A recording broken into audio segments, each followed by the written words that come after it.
shoot. I appreciate shooting. Ask BJ. You're good. Don't listen to him. He is. It's his story, and he's sticking to it. He was going down the right road. He was going down the right road. Chris. Hey, Kenny.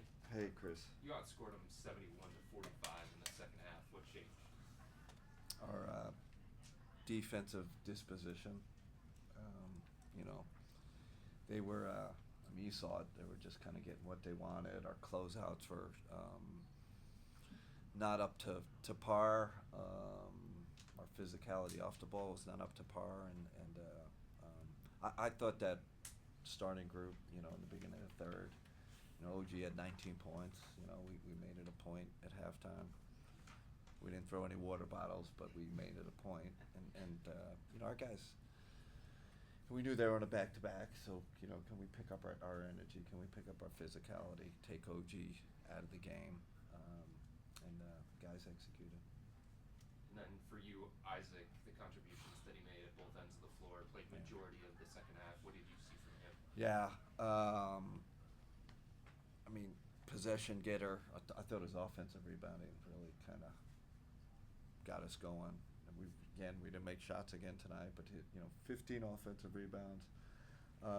He was a big part of it, and then defensively, getting steals, deflections. I feel like he had a lull, it kind of, and we weren't getting him a ton of minutes, and now I feel like he's catching his groove, and has played really, really well lately. Dan. Yeah. I know the start of the game wasn't the best, but once you guys found that intensity level, is that what you expected to see from this team after having a couple of days off in practice and getting your? And I was thinking, when they were rolling, and we were just turning over. Like I'm like, it's like you play the game like 2 days. We didn't really scrimmage. We kind of I'm like, these guys look out of rhythm, so there's always something. But then I did feel like if we stuck with it with our kind of rest advantage, we'd eventually pull it in. But I'm really happy. We won the possession game. We didn't shoot it great, but kind of did all the little things, playoff things to get the win.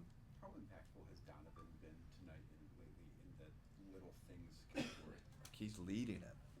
He's really leading the rebounding, physicality.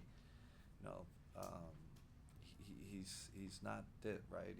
He backs it up, and he's on the guys in the huddle, and there's no question who our leader is, and he's leading by example right now, doing the dirty work.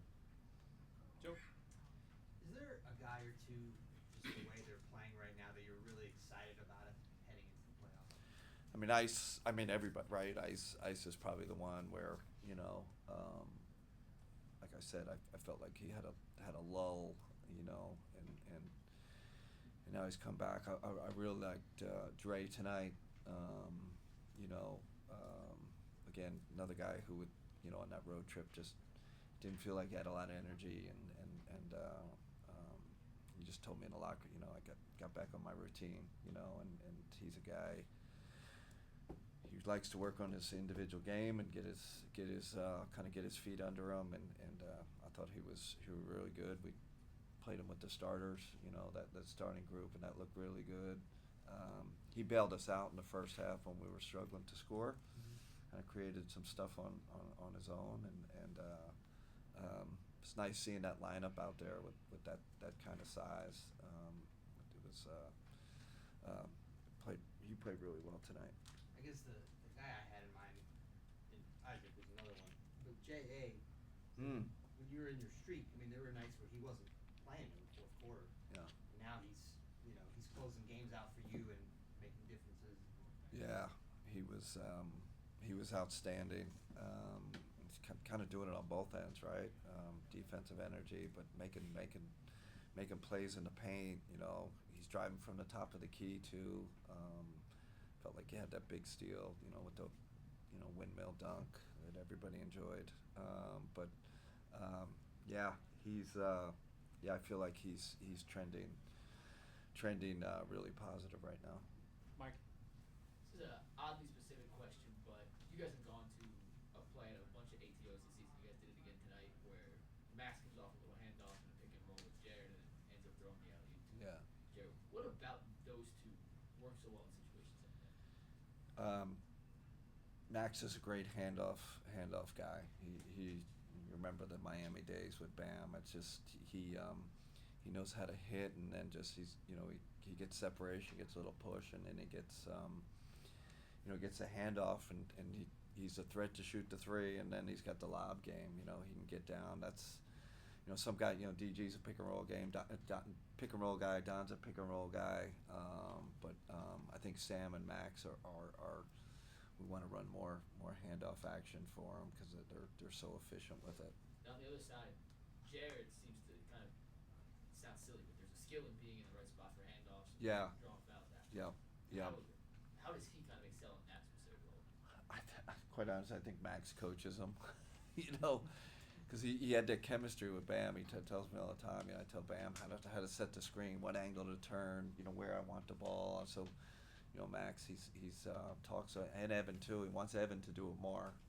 But him and J.A. got a real good thing, and we actually put in two sets for just that specific actually to add because it's been so good for us. Ash? To go back to Jarrett, I mean, just that block he had in the fourth quarter against Towns. Like, first of all, how difficult is it to pull that off with one hand, where it's just man on man and he doesn't have any help? I'll never forget in Brooklyn the reason we drafted. One of the big reasons we drafted Jarrett is because his insane athletic ability. I was watching him stretch the other night before the game. I'm like, this guy's like rubber man. Like, he had like his, foot like behind his head practically. Like, he's this amazing, supple. He moves so beautifully. And now he understands, being in the league, understands tendencies and what guys like to do and what they don't like to do. But he's kind of the unsung hero on this team, and a little bit, everybody loves him, right? He's probably the most beloved guy on the team. Just seeing him make a play like that, and the crowd loves him, right? He's got a great rapport with the crowd. He's just a fun guy to be around. What did he say? Definitely played ethical basketball tonight. He's playing great. Daryl? I don't imagine you've had to get on these guys a whole lot this season, but when you have had to say something, I imagine at halftime tonight was one of those nights. The way these guys respond when you have to be tough on them. Yeah.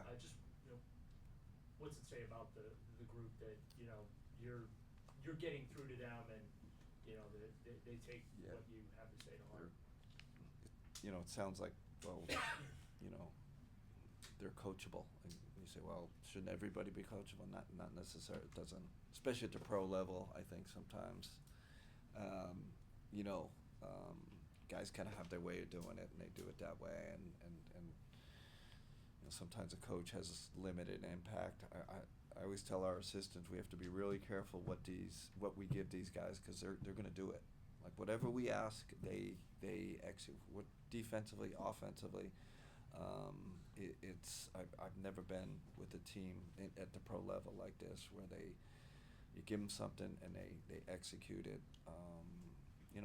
They'll have dialogue if they don't like something you install or something new, and we'll have that dialogue. But once we kind of set the standard, they are extremely coachable.